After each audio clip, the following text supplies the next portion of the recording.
Subhanahu wa ta'ala. Mari kita tingkatkan dan tambahkan rasa syukur kita kehadiran Allah Subhanahu wa ta'ala.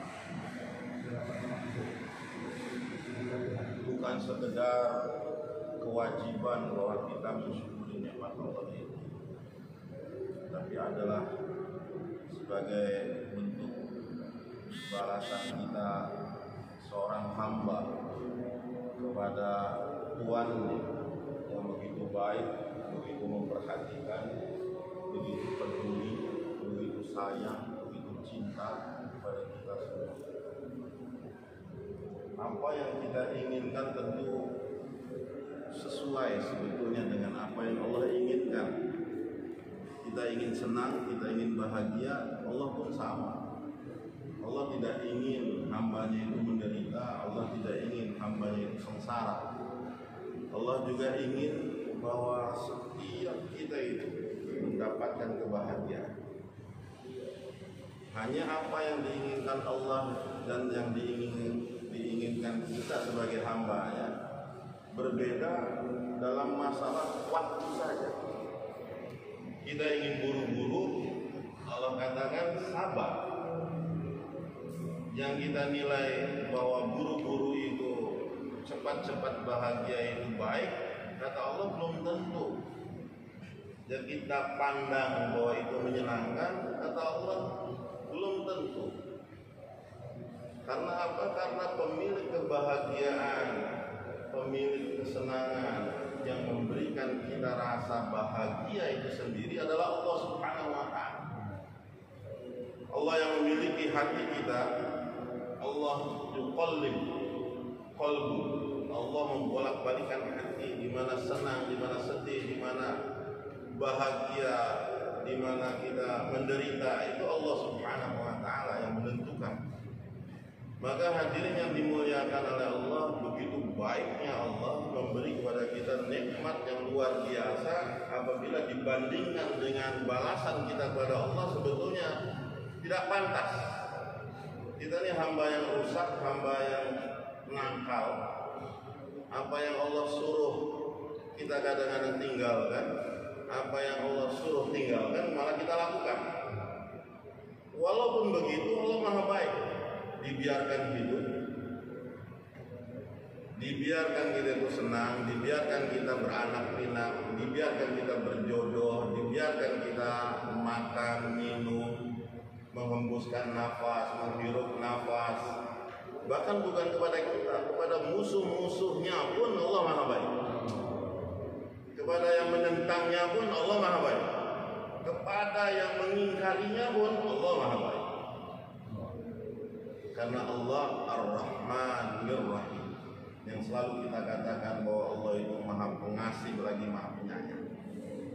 Tapi jangan salah artikan bahwa Maha baiknya Allah itu sampai nanti ke akhirat selamanya tidak. Di sini beruntungnya orang beriman, beruntungnya orang Islam. Ujungnya itu bukan di dunia ini.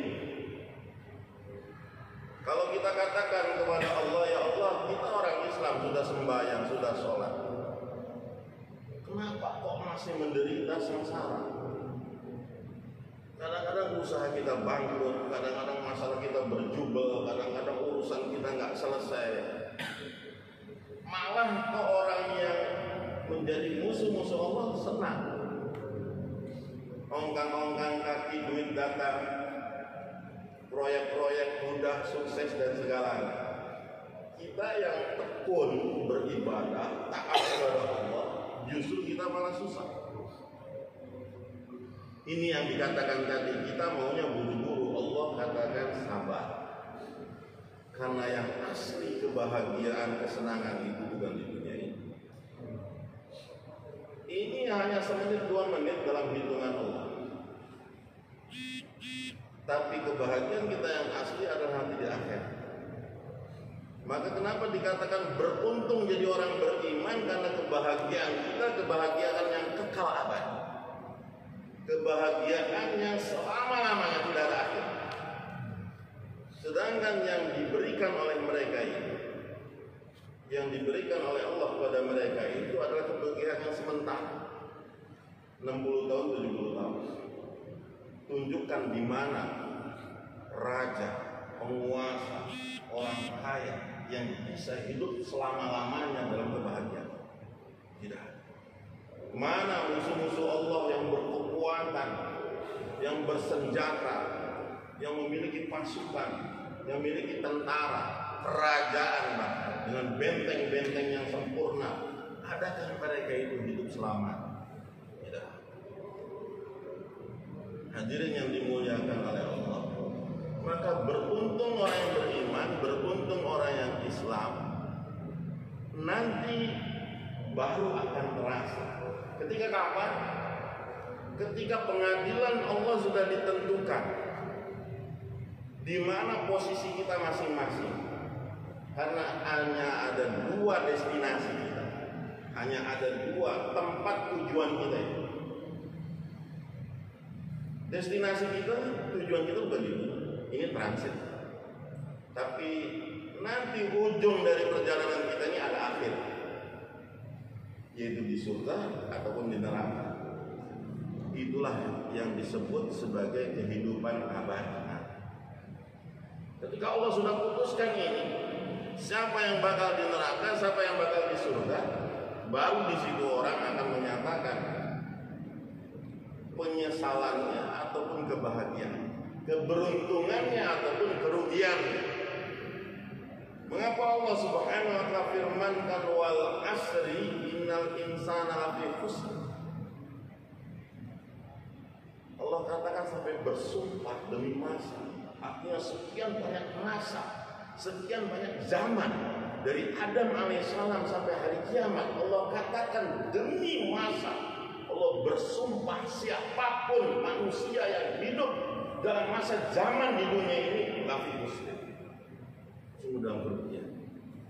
Mau yang kaya, mau yang miskin, yang pejabat, yang rakyat, semua dalam kerugian.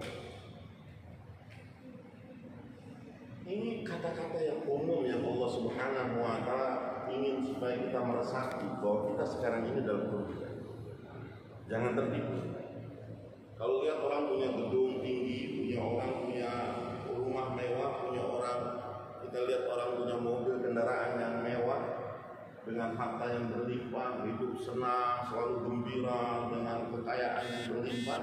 Jangan tertipu. Allah katakan apa? Lafi muslim, mereka itu dalam kerugian. Jangan tertipu. Orang punya proyek banyak, orang yang punya pekerjaan luar biasa, orang yang punya dengan segala kesenangannya, jangan tertipu, mereka itu lafi muslim. Allah sendiri yang katakan mereka itu dalam kerugian. Kecuali illal ladzina amanu. Nah, ini orang-orang yang beriman. Allah katakan ini beruntung kita. Beruntung jadi orang beriman. Nanti di akhirat rubama yawaddul ladzina kafaru law kanu muslimin. Allah berfirman di dalam Al-Qur'an, itu orang-orang kafir baru mereka akan menyesal, seandainya saya jadi orang Islam. Aduh, menyesalnya seandainya saya di dunia jadi orang Islam. Ketika apa? Ketika mereka melihat bahwa orang-orang yang beriman dipisahkan, dijauhkan dari api neraka jahanam dan dimasukkan ke dalam surga. Awalnya mereka mencemooh. Ketika melihat apa?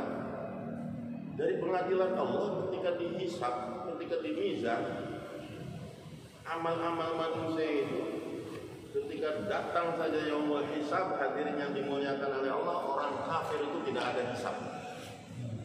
Orang kafir itu tidak ada hisab. Orang kafir itu tidak ada mizan. Kenapa? Karena mereka akan menghadapi satu pengadilan yang pertama. Siapa yang beriman dan tidak beriman. Orang yang beriman dia akan masuk ke hisab. Tapi orang yang tidak beriman langsung masuk ke neraka jahanam. Mau ditimbang apa ya? Mau ditimbang apa? Iman saja mereka tidak. Mau ditimbang apa?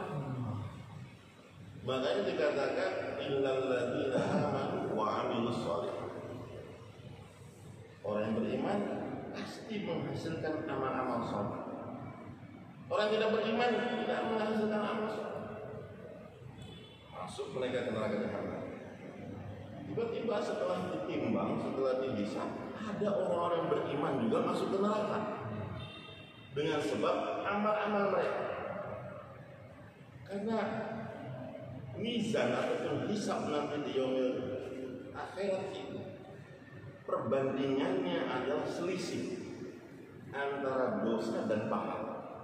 Antara dosa dan perhatikan hadirin, orang di sini sekarang banyak menyepelekan pahala. Kenapa sih mesti sholat berjamaah? Di rumah juga bisa, sendirian juga bisa.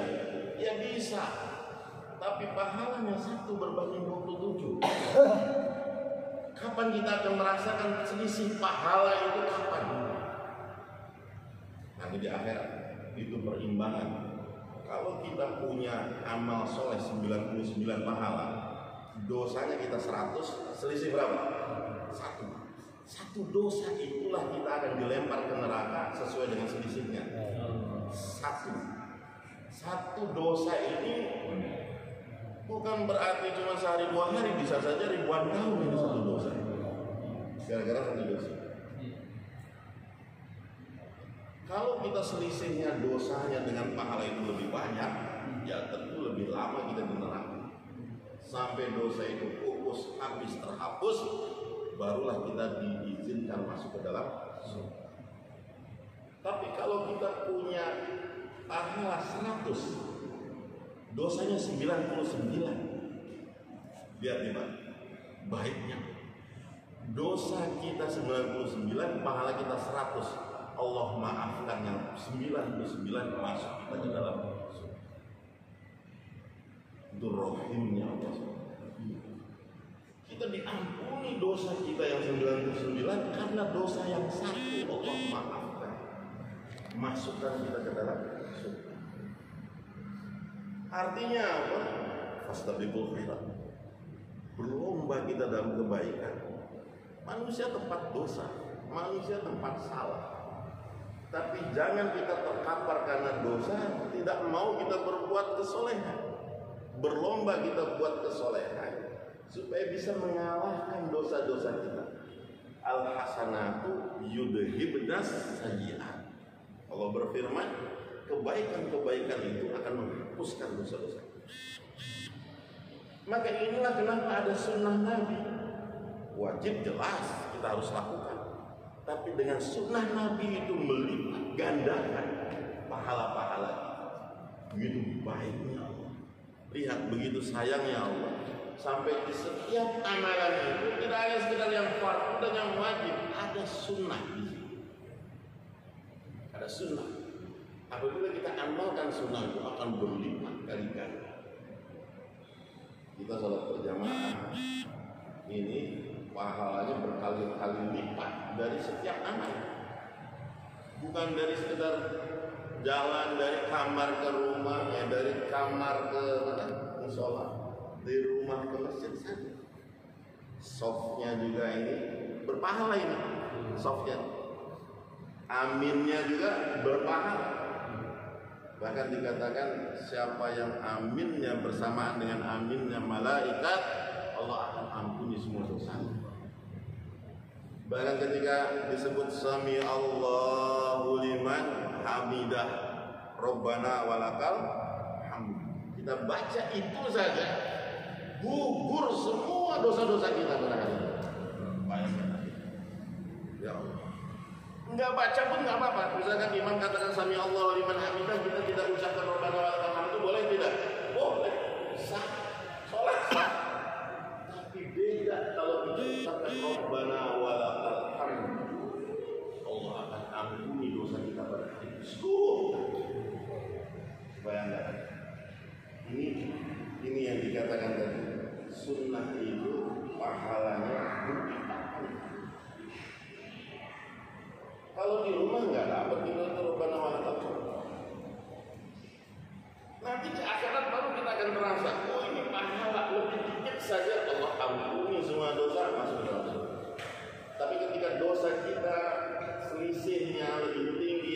daripada pahala, nah itu selisih itulah yang akan jadi ukuran kita berapa lama di neraka.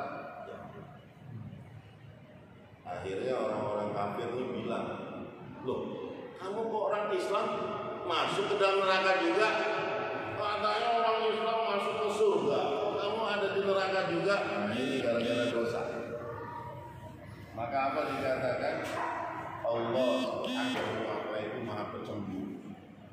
Allah itu maha pencemburu. Dia tidak suka ada hambanya yang dihina, diolok-olok, dibully di dalam neraka jahanam. Maka Allah langsung perintahkan kepada siapa? Kepada malaikat Malik, wahai Malik, angkut semua orang-orang beriman, masukkan mereka ke dalam neraka jahanam. Sisakan hanya orang-orang kafir dan musyrikin saja di dalam neraka jahanam. Akhirnya semua orang ketika itu, semua orang beriman diangkut, dimasukkan ke dalam neraka jahanam, walaupun mereka berdosa. Ini kasih sayang Allah yang berikut. Masuk ke dalam surga.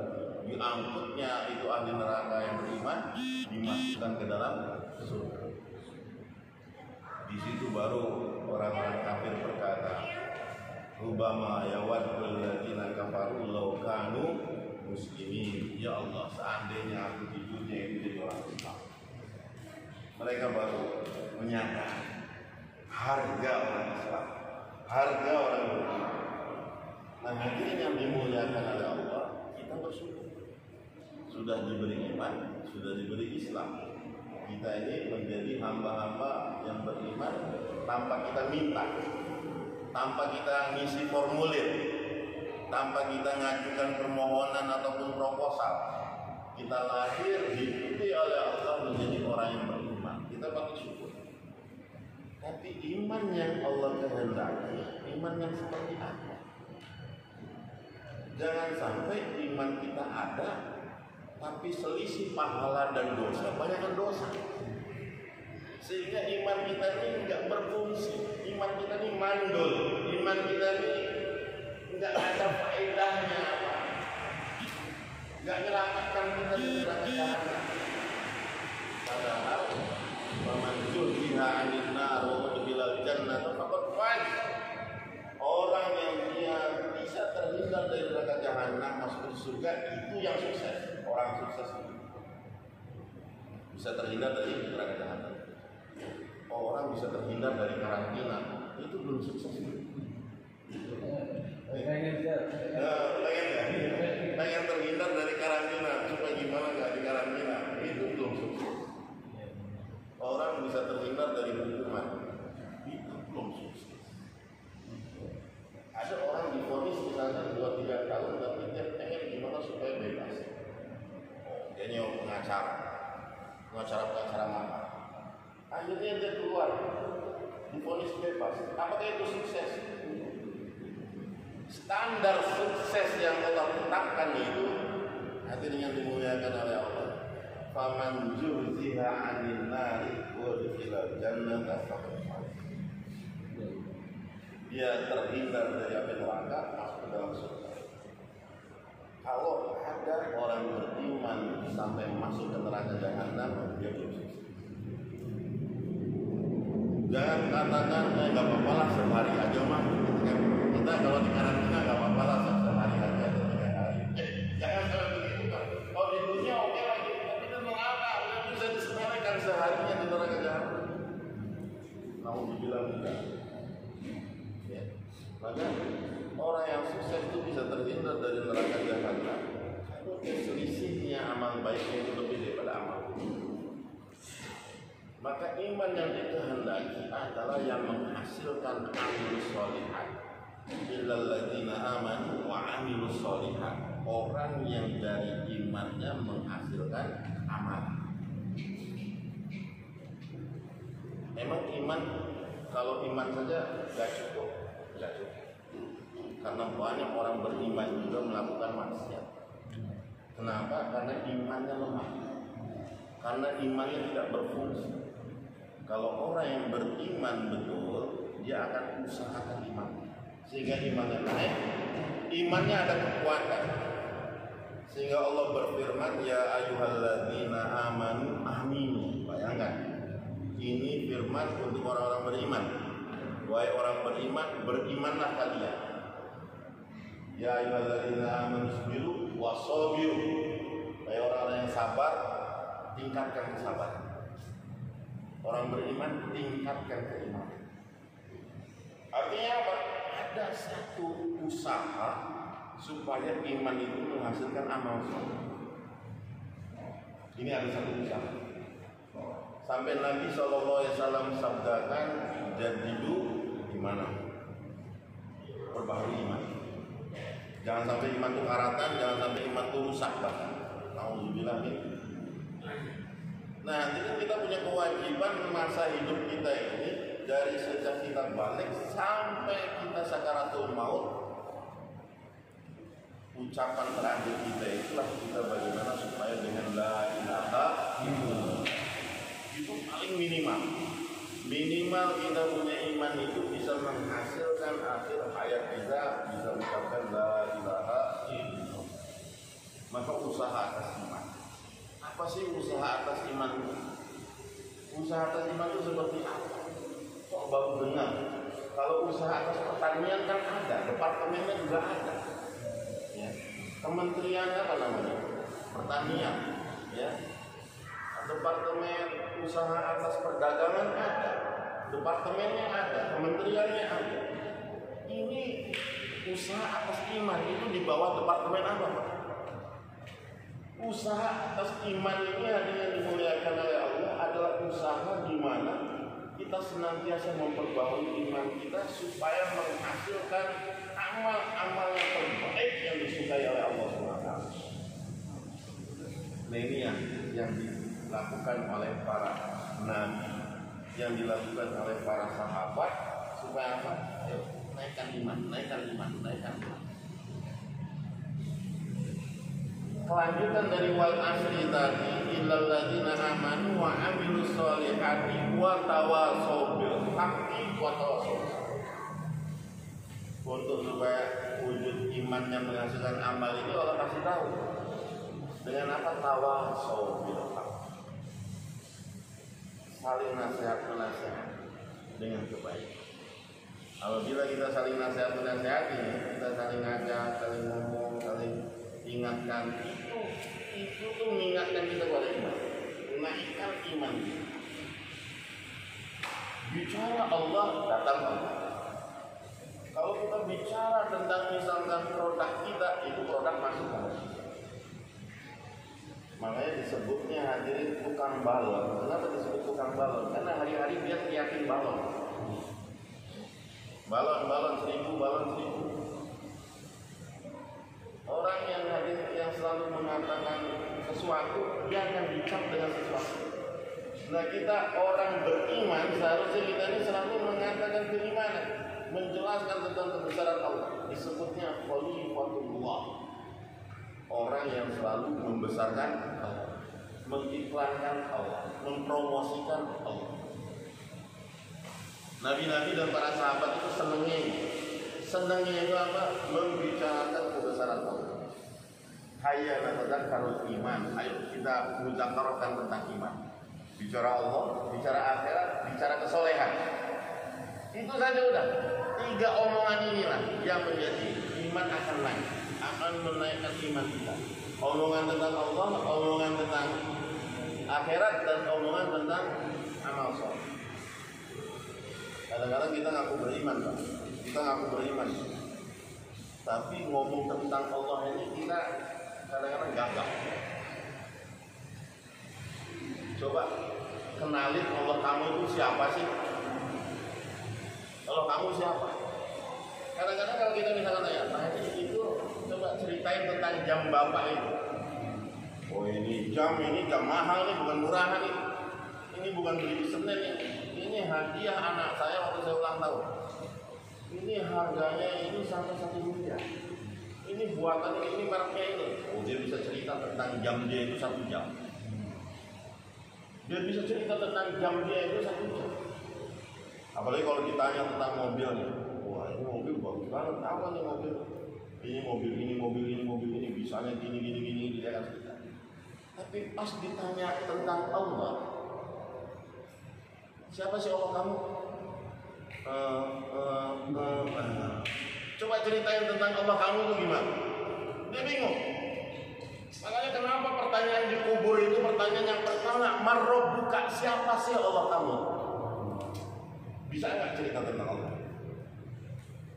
Jangan sampai kita ngaku punya Allah nggak bisa cerita tentang Allah. Pas cerita tentang Allah kamu tuh gimana? Oh, kalau kita ditanya, Allah saya maha kaya. Allah saya itu kekayaannya, khazanahnya, walaupun diminta dari sejak manusia Adam alaihissalam sampai nanti hari kiamat semua kumpul jadi satu di satu padang dan semua mengajukan permohonan mereka terserah apa yang mereka minta, pasti Allah akan tunaikan permintaan mereka tanpa berkurang sedikit pun dari khazanahnya. Ya Allah, karena dia tahu Allahnya maha kaya. Dia kenal Allahnya maha kaya. Dia bisa cerita bagaimana kekayaan Rabbnya. Oh itu kalau ditanya di kubur itu merobuka enteng. Kamu mau tahu Rabb saya siapa? Rabb saya itu maha melihat. Dia bisa melihat tanpa dihalangi oleh apa. Dia bisa menembus apapun yang sampai ke hati-hati manusia. Yang dilakukan, yang belum dilakukan, yang diniati, yang akan, yang sudah, yang akan, dia bisa mengetahui. Dia bisa mendengar sami'un. Dia bisa mendengar semua bahasa. Bahasa apapun di dunia ini dipahami oleh Allah. Bahkan bahasa yang tidak ada hurufnya Allah. Dia bisa cerita tentang Allah. Maka aneh hadirin kalau ada orang Islam ngaku beriman, dia nggak kenal Rabbnya. Coba sih cerita tentang Rabb kamu. Lah depan dikubur ditanya sama Rabb kamu, dikasih gada, dipukul tenggelam sampai 70 tahun perjalanan. Ini penting hadirin. Makanya tawasul bil haq yang maha hak. Kita ini menceritakan tentang Allah kita. Kalau diceritakan tentang akhirat, oh itu kampung saya. Kamu tahu akhirat kamu? Oh itu kampung saya. Bapak dari mana? Saya dari Cirebon. Gimana ceritakan Cirebon? Oh Cirebon itu terkenal segajah lah. Ya, terkenal ini, yang terkenal itunya dia bisa cerita. Kita kalau cerita akhirat itu, makanya Allah dan Rasulnya itu menceritakan akhirat itu dengan luar biasa. Bagaimana nerakanya, bagaimana sungai-sungainya, bagaimana istana-istananya, bagaimana bidadari-bidadarinya. Bayangkan sampai payudara bidadari pun diceritakan. Keperawanan bidadari pun diceritakan. Ajib. Sampai begitunya Allah mau menceritakan. Supaya apa kita? Sampaikan. Kamu kan khalifatul. Kamu kan khalifahnya Allah fil ardh. Kamu kan bukan iklannya Allah. Nih tawaran Allah itu diceritakan. Kemudian hadirin yang dimuliakan oleh Allah, apalagi yang kita ceritakan kesolehan. Kesolehan itu adalah apa yang dilakukan oleh Nabi kita Sallallahu Alaihi Wasallam. Apa yang dilakukan oleh para sahabat Nabi. Itu amal-amal soleh. Apa sih yang kita tahu tentang Nabi kita? Kalau ditanya, kenal nggak sama Nabi? Nggak kenal. Kalau di hadis itu dikatakan, ma'ilmu gak bihadar. Kamu kenal nggak nih orang ini? Padahal orang itu Nabi kita Sallallahu Alaihi Wasallam. Kalau kita kayak nggak kenal, oh itu musibah itu. Tapi kalau kita mengaku sebagai umat Nabi, kita mengaku sebagai pengikut Nabi, kita langsung katakan, walaupun kita tidak hidup sejaman dengan Nabi, tidak ketemu Nabi, langsung kita katakan, gua Nabi itu Nabi saya, itu Nabi saya. Dan kamu mau kenal, iya itu Nabi saya. Kenapa dia kenal Nabinya? Karena dia amalkan sunnah. Dia amalkan sunnah. Coba jadi. Sekarang kalau misalkan bos Samsung datang, bos Samsung yang datang ke sini ke tempat Wisma Atlet, dia cek per kamar, dia akan senang. Di kamar ini Samsung semua pakai HP. lihat AC-nya Samsung. Ya, ini Samsung semua. Ya, masuk sampai ke dapur-dapur jadian ini kompornya Samsung. Ininya Samsung. Ya, produknya dipakai.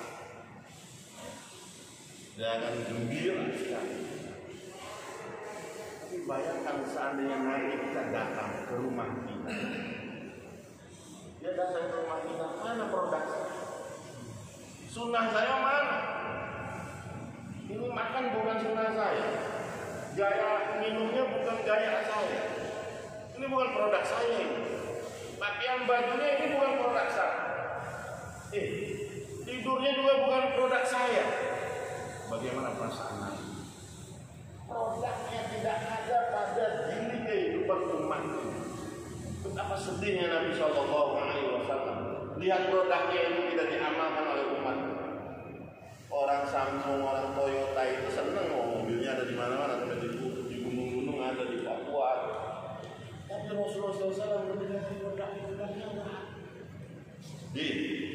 Pasti orang seperti ini nggak akan kenal dengan Nabi Shallallahu Alaihi Wasallam. Ketika ditanya, "Ma'in muka bihadah rajul?" Kamu kenal kan ini orang? Man Nabi? Siapa Nabi kamu? Gagap tuh, nggak bisa. Gagap tuh, langsung nggak bisa jawab. Ya, nggak ada lagi. 70 tahun perjalanan yang telah.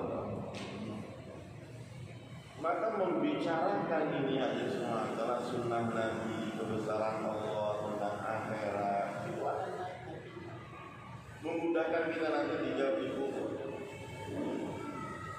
Banyak orang yang dicoba menyepelekan apa sih sunnah?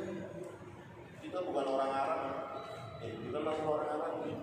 Ini dilakukan oleh Nabi. Ini dilakukan menjadi kebiasaan Nabi. Itu yang kita ingin. Sehingga kita nanti dikenal oleh Allah. Kita kenal Nabi, Nabi kenal kita. Kita sayang Nabi, Nabi pun sayang kepada kita.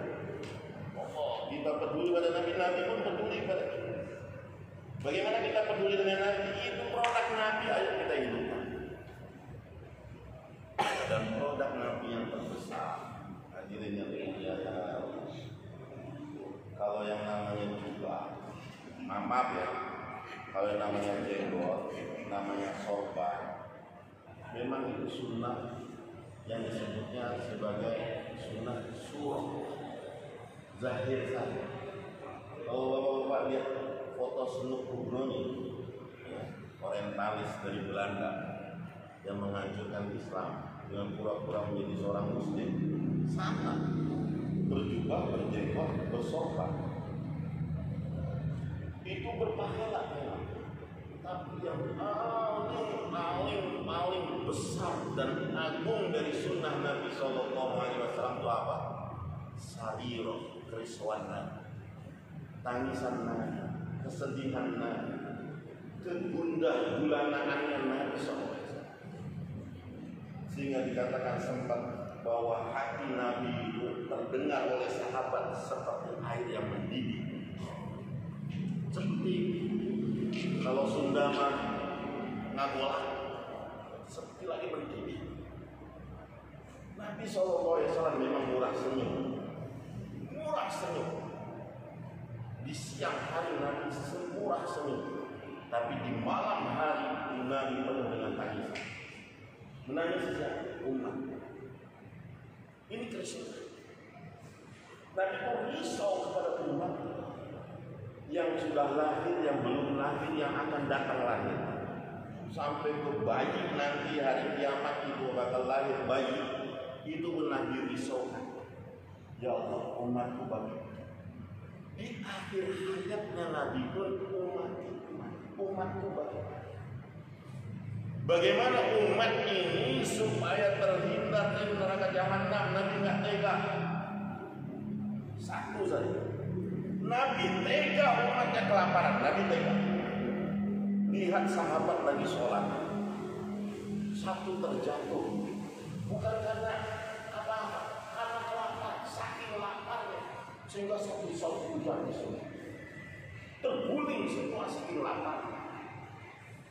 Nabi umatnya kelaparan. Nabi tega melihat umatnya tidak punya baju. Bertambal-tambal ibu baju Khadijah radhiyallahu anha. Bertambal-tambal baju umat radhiyallahu anha. Padahal kekayaan Persia Romawi ada di bawah kita sahabat. Tapi Nabi tega umatnya kelaparan, umatnya nggak punya baju, umatnya nggak punya rumah. Nabi tega. Tapi Nabi tidak tega umatnya masuk ke neraka walaupun satu hari. Nabi tidak tega. Ini yang Nabi sedihkan, yang Nabi risau, menangis setiap saat, menangis setiap hari, Nabi risaukan setiap malam. Umatku ya Allah. Sehingga Nabi tidak pernah berhenti mengajak umat untuk apa? Untuk supaya mereka taat kepada Allah. Ada rasa risau, ada ketangisan, ada gundah gulana. Hadirin, kita sudah masuk ke musola ini. Taruhlah kalau ini dengan 100-200 orang, tapi penghuni ini ribuan. Siapa yang mau menangis? Di kampung kita ini ada ribuan penduduk. Lihat berapa musola yang dipenuhi oleh orang sholat, berapa masjid penghuninya berapa. Ketika adzan berkumandang, di antara mereka siapa yang menyambut panggilan Allah? Ini yang Nabi tangis, ini nggak bisa. Nabi pasti menangis, Nabi pasti menangis, dan tidak pernah salahkan mereka.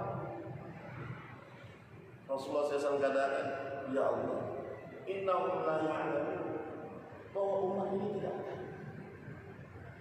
Karena kejahilan, karena kebodohan, karena mungkin kita yang salah, yang sudah tahu tidak memberitahu. Maka tugas ini hadirin yang dimuliakan oleh Allah, Allah muliakan kita, Allah muliakan kita. Risalah sudah habis, tidak ada lagi nabi. Nubuah sudah habis, tidak akan ada lagi nabi, tidak akan ada lagi rasul. Yang terakhir hanya Nabi kita Muhammad SAW. Tapi umatnya inilah yang diberi amanah, bertanggung jawab bagaimana meneruskan risalah Nabi, bagaimana melanjutkan nubuah Nabi, ambil kerja Nabi, bawa pikir Nabi, kesedihan Nabi, lanjutkan supaya Nabi bisa tersenyum, supaya Nabi bisa bahagia, supaya Nabi bisa senang. Bukan dengan sekedar sholawat yang banyak, itu pun bagus, tapi juga bergerak umat. Untung khairu ummatin ukhrijat linnas, kamu ini sebaik-baik umat, dikeluarkan untuk manusia, bukan untuk kamu saja, bukan untuk keluarga kamu saja, bukan untuk kampung kamu saja, bukan untuk negara kampung saja, tapi untuk seluruh manusia. Apa? Sampaikan ta'muruna bil ma'ruf wa tanhauna 'anil munkar. Ajak manusia pada kebaikan, cegah mereka dari kerusakan.